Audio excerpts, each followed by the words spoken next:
Every year, once Christmas Day has passed, it's not long before some religious person crawls out of the woodwork and either writes an article in the national press or appears on the radio or TV and says, "Now that the festivities have passed, let's not forget the true meaning of Christmas." Would that be a time when we eat ourselves to death? When we get ratted out of our minds? Or is it a time when we buy our loved ones one or two presents? Nah, we know what the big G lot are referring to, so let's briefly examine this date of the 25th of December, which supposedly represents the birth of Jesus Christ. It is no coincidence that this date approximately coincides with the date of the Winter Solstice on the 21st of December. If you believe it is a coincidence, then there are just 4 days between the two dates, which as a fraction of 365 days in a year equates to a difference of just 1%.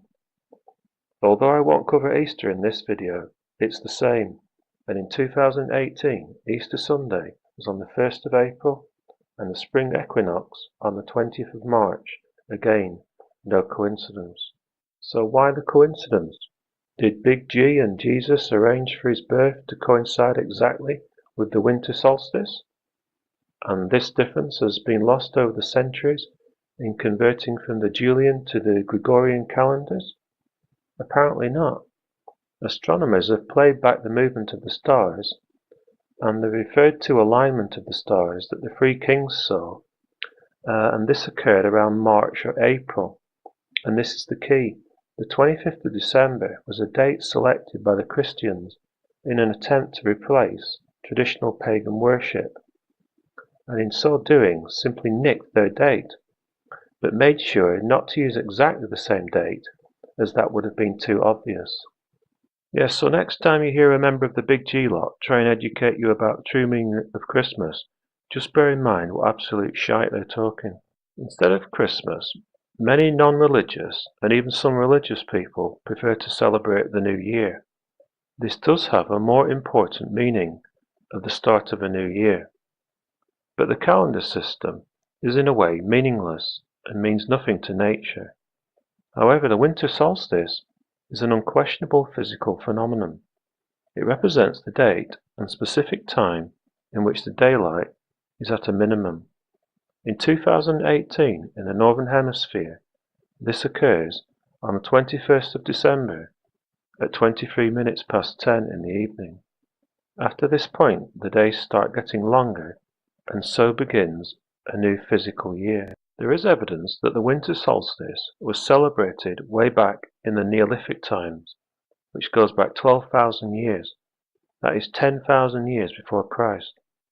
Stonehenge is without doubt a celebration of the winter and summer solstices, and dates back to somewhere between 2,000 and 3,000 years before Christ in the Bronze Age. The winter solstice has been a key date throughout human civilization because people's lives depended on it.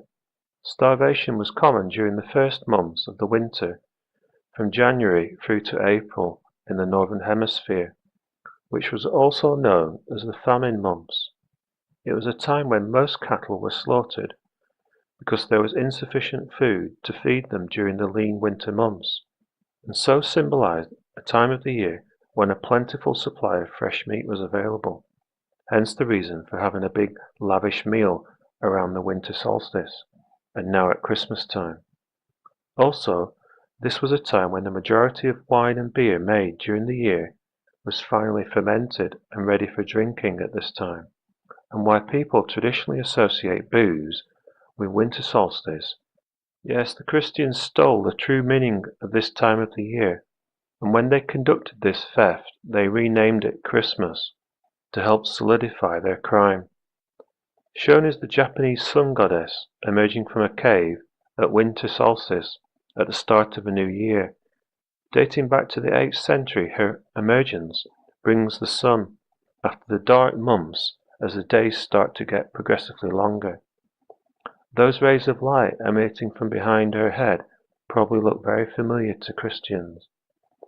And then there's Akhenaten, aka Moses, who worshipped the sun, which was viewed as a god, the sun god, the son of God, but that's a whole other video. Yes, at this time of the year, let us remember the true meaning of Christmas, a time when the Christians stole the winter solstice from the pagans.